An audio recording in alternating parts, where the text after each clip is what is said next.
to the Supreme Court. All right, so we'll have that conversation shortly. But for now, I want us to just continue with it. But this time around with my colleague Murimi Mwangi joining us live from the Supreme Court, where that Court of Appeal has been listening to this IEBC appeal.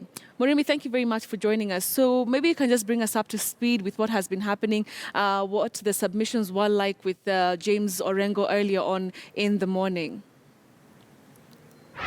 Well, good morning, Betty. Today, the morning hours was the turn for the sixth respondent, in this case, the opposition under the National Super Alliance, to make their presentation before court, as well as a friend of court, the Katiba Watch, which has been enjoined in the appeal as an amicus curiae.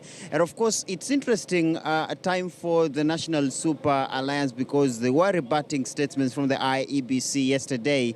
Remember, IEBC is seeking powers to verify results from the 290 constituency returning officers at the National Tallying Center before making the final declaration of the winner. But of course, NASA, through their legal team, have argued that there's no need for that verification at the national level, and that the Constitution had not envisioned a situation where the chairman of the IEBC or the IEBC at the national capacity would have to verify results from the constituencies. And the argument from Senior Counsel James Orengo, the Siaya Senator, is that had that been the intention of the drafters of the Constitution, then there would have been a creation of a super agent from each of the 290 constituencies to oversee any changes that is made to the results as transmitted from the constituency. And again, the argument from Katiba Watch being that at the polling station, way before the results get to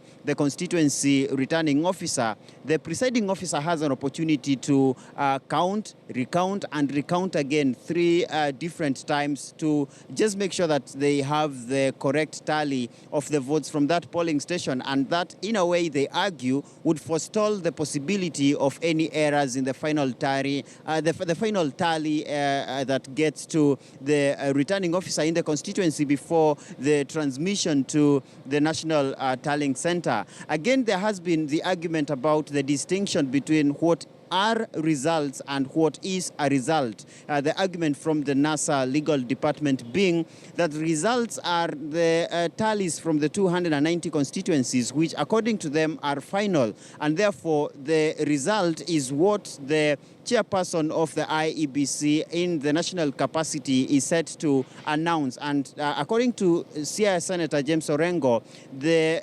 chairperson of the IEBC does not even have to worry about what he gets from the returning officers in the constituencies, because according to him, the work of the chairperson is to declare the winner by tabulating the results from the 290 constituencies. But yesterday there was an interesting discussion by the parties in the suit, in particular from the chief legal advisor to the government, the Attorney General. His argument yesterday was that the High Court ought not have entertained the petition, which is the genesis of the appeal here today, because according to him, what the High Court did was that they entertained a political discussion disguised as a constitutional query, and that the drafters of the Constitution, in their wisdom, wanted the commission to verify results from the constituencies, basing that argument on the history of the 2007 elections, where there were disputed results from the constituencies, so much so that results from the constituency as announced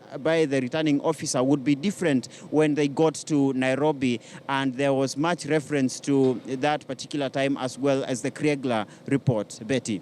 All right, thank you very much, Murimi Mwangi, for that update. He's going to be keeping us still updated on what is happening there. Let me come back to my conversation here in studio. Quite a number of issues that Murimi has just informed us on.